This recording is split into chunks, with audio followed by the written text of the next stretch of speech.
What is going on, everybody? My name is Pokemon and today we are bringing you the Week 6 of the PPL Division 2.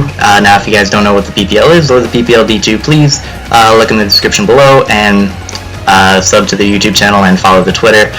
They will both be in the description below, as well as our opponent, who is Trojan Horsey this week. He's actually on the side closest to me. I'm on the other side. That's just how Showdown's replays work. Troy is a great guy. He uploads semi-regularly. He puts out very good videos. He's doing a very cool series called PokeTuber Spotlight. Please check that out. Please check him out. If I know I have a relatively small following or a very small viewership, but if there's anyone for whatever reason watches me and does not watch Troy, please go check out his channel. It is really great. You will not regret it.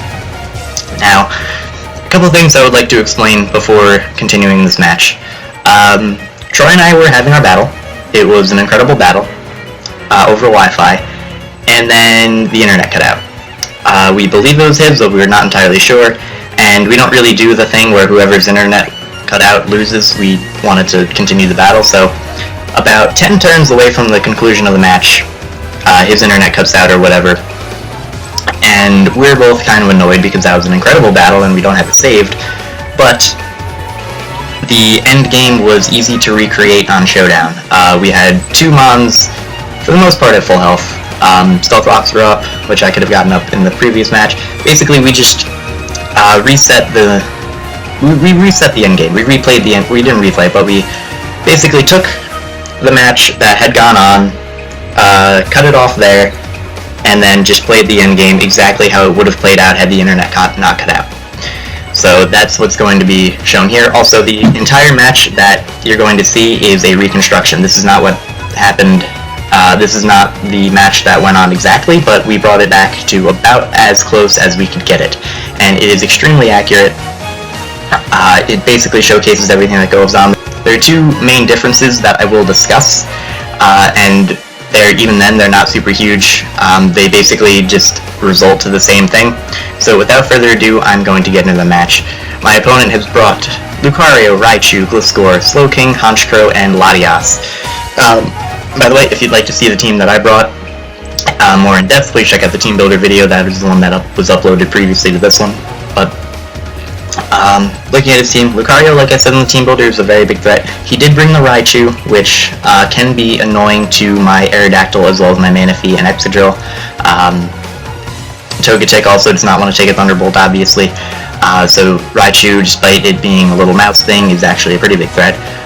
Gliscor can potentially be annoying, but it can also be set up fodder to my Manaphy, and I do have coverage on almost everything to hit it super effective. Slowking can be a threat. Honchkrow is a very big threat as well, because at +1, Sucker Punch knocks out 4 out of the 6 things on my team after Stealth Rocks. And then Latias is there as well. Latias I do have some switch-ins too, but it still can be an annoyance if it is a bulky Lati that can take on my Aerodactyl or my Hariyama, things like that. So, once again, game plan here, set up Tailwind with Togetic, destroy things with Hariyama, get rid of the Gliscor, Excadrill is a big threat, Manaphy and Mega Aerodactyl are very hard to switch into, so that's really the game plan I'm going with. Now, without further ado, let's just get into the battle. He is going to lead with his Gliscor as I lead with my Uxie, and I could go for Rocks here, but I decided I just wanted to get damage on this Gliscor, and I go right for the Ice Punch. Now right here, I think he may want to switch out, so I decide to go for my Stealth Rocks as he knocks me off, knocks my Rocky Helmet off. That's totally fine. Get up my Stealth Rocks. And here I thought he would just stay in and sack off his Gliscor, but instead he decided to go out into his Slowking to take the Ice Punch, which is totally fine by me, because now I can U-turn out into my Manaphy, which I built to take on pretty much any Slowking 1v1. But as you'll see here, he actually goes for the Trick Room. Now, Troy did bring Trick Room Slowking in the past. When we've been team building together, I actually suggested Trick Room Slowking to him as well.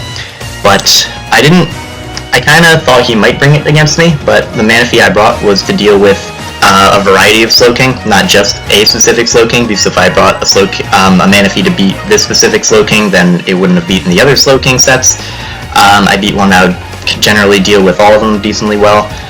So I would like to point out, having Energy Ball here would have been awesome. I would have been able to set up to +3 and knock this thing out, and then threaten anything else that came in. However, because I'm running Scald, Ice Beam, Tail Glow, Rain Dance, I obviously cannot knock this thing out, and I don't think that's poor planning on my part. I think that's more situational. Like, had he brought a Slowking with T-Wave or with Toxic, then the set would have been a lot better. But either way, I still can deal with this thing with this set, so while the Energy Ball set would have dealt with this thing immediately, I still can technically beat it. So I'm just going to continue on the match. He is going to go for a Psyshock, and because I am very bulky, I do take it relatively well, and I do go for the Tail Glow, setting up to +3. One thing I do notice that is different about this Slowking is that he is not Life Orb. The other Trick Room Slowkings he brought were indeed Life Orb, so if he did get off to Psyshocks, he would have been dead here, but he is unfortunately not. Here, I'm going to go out into my Togetic as I go right for the, or as he goes for the Psyshock, and right here I realize Tailwinding is useless. He has Trick Room on this thing. If I go for Tailwind here, I will not be able to knock him out with the Seismic Toss. Obviously right here it looks like I can, but in the match he had a little bit more health. So if I go for the Tailwind on this turn, the Trick Room will end, I hit him with the Seismic Toss, he lives, and then sets up another Trick Room. I know right here, obviously he would die to a Seismic Toss, but like I said, in the actual match he had a little bit more HP, and a Seismic Toss would not be able to knock him out. I did the calc. At least it looked like it wouldn't have knocked him out. So right here, I realized the Trick Room was about to end, Hariyama still doesn't have a switch in, and after Trick Room I will be faster than this Slowking, so I decided to just go for the Baton Pass, and I switch right out into Hariyama, which like I said in the pregame, does not have a switch in. Here he decides to sack off his Gliscor, which I'm totally fine with, because now that this Gliscor is gone, I can pretty safely spam Earthquake. If he does switch into Honchkrow predicting that, he will be taking Stealth Rocks. He will also risk me hitting him very hard with the Iron Head. Here, he goes into his Latias as I decide to sack off my Togetic to the Stealth Rocks in order to get a free switch into my Excadrill. This is pretty much a free spin for me, but at first I decide to go for the Earthquake as he drops a Draco. As soon as this Earthquake goes through, which it does, I'm going to point something out pretty important that occurred in the match. In the match, pretty much the only bout of hacks that occurred was Troy actually missed his Draco. And while that looks annoying for him, that's actually more beneficial to him than it is to me.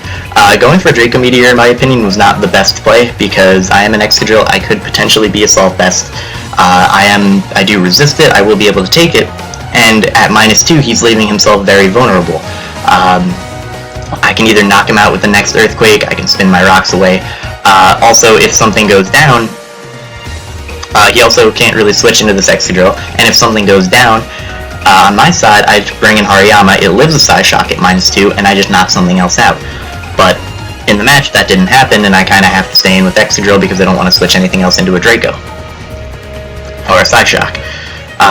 But here, after that first turn where he drops the Draco, I decide to Rapid Spin. He actually sets up a Reflect, which actually could be kind of annoying because that means Mega Arrow is not going to be able to knock out a lot of things. That was a good sentence. Not be able to knock out a lot of things. Yeah, the Reflect is kind of annoying because most of my threats are physical, bar the Manaphy. Now, here at this point, because keep in mind he was at neutral special attack. So, also, something else, he had about half health. I'm not entirely sure how he ended up at this low of health, but he was at about half of his HP. So another Earthquake would not have knocked him out, and I do not want any more damage on my Excadrill, or else I will not be able to take a Vacuum Wave from Lucario, or a Focus Blast from Raichu, and things like that. So, I look at my team, I realize Togetic is dead, I'm not getting a Tailwind anytime soon. Almost his entire team outspeeds me other than the Slowking, so I just decide to sack off my Hariyama. It's not going to be doing too much else this match, and I just sack it off to the Psyshock. Again, in the match, because he was at neutral special attack, he just knocked me out in one hit, he didn't have to go for 2. So yeah. Here, I'm going to go out in my Mega Aerodactyl. Even if he does outspeed me, I will be able to take a Draco relatively easy because I am running a lot of bulk.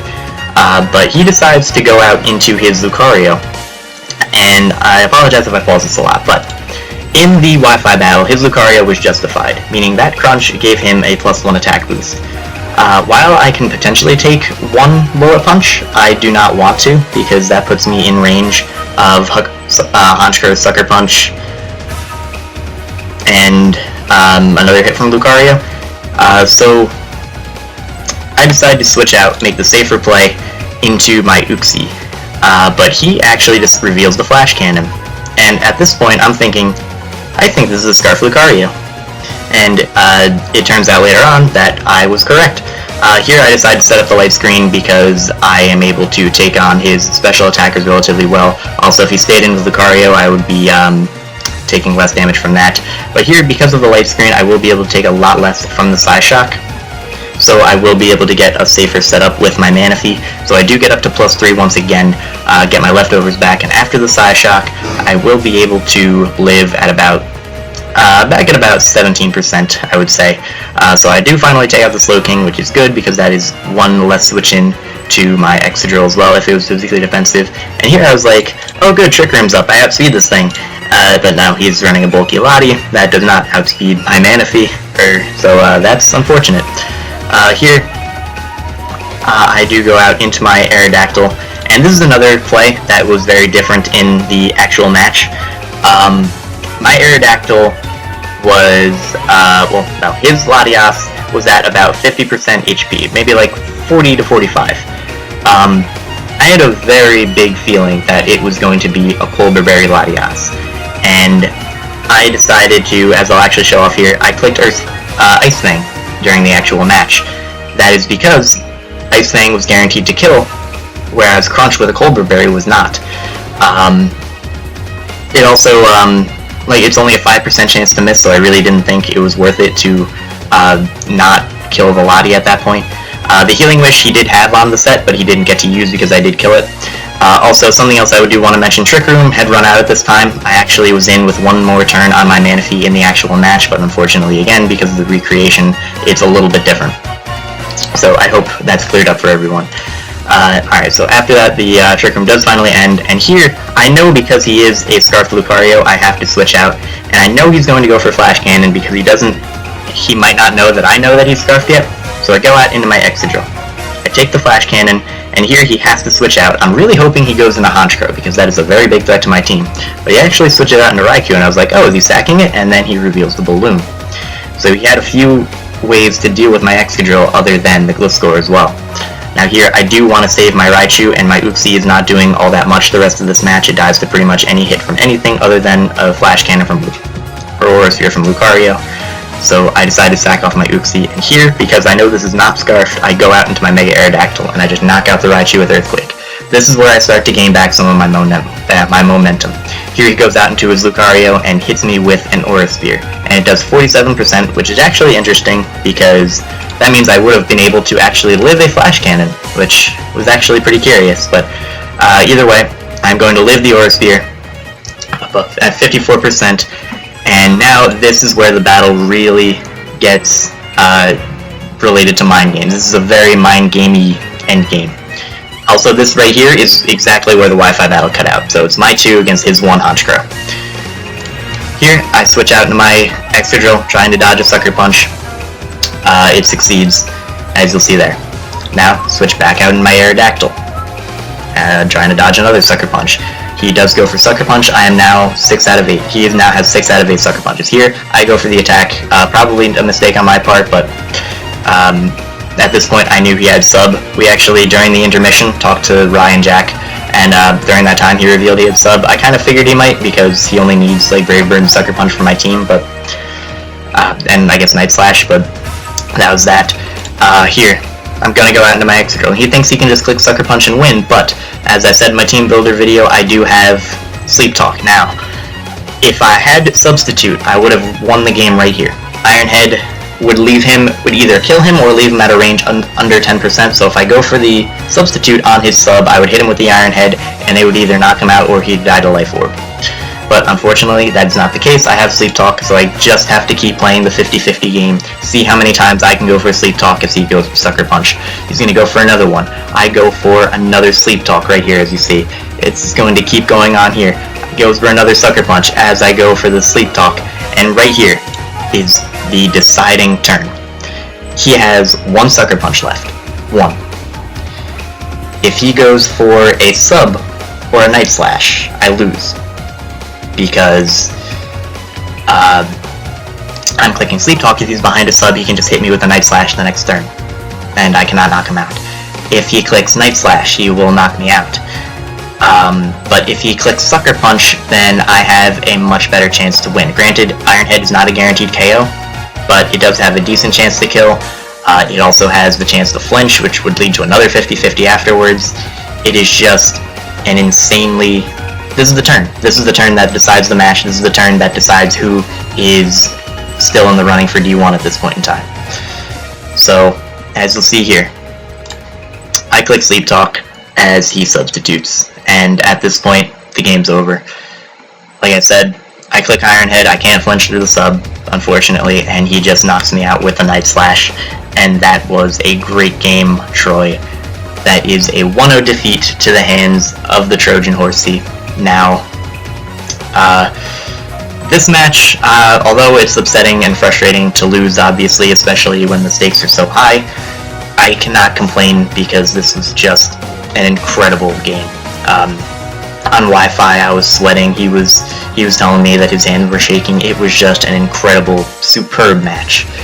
And at the very end, it could have gone either way. It really could have gone either way almost the entire match. There was no point in time where anyone could guarantee that either I was going to win or he was going to win. It was just even throughout the entire match, and it ended with a series of 50-50 plays.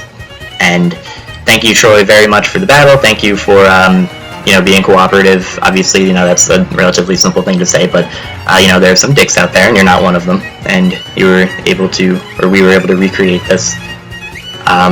But this is an incredible match. Unfortunately, we fall to 3-3, and we are going to end up around the middle of the pack in our division. But we still do have a very good differential, and we still have the chance to make it to the top. We have to keep winning from here. We really cannot afford to lose again. But you know what? I think we can do it. I'm not disappointed in my play here. I'm not disappointed in my prep. The only thing I would do differently is change Sleep Talk for sub on Excadrill, but that's kind of a hindsight thing. So, thank you very much for watching. I hope you guys enjoyed because this really was an incredible match. And I will see you guys in the next one. Like I said, please check out Troy if you don't already know about him. And have a nice day, everyone.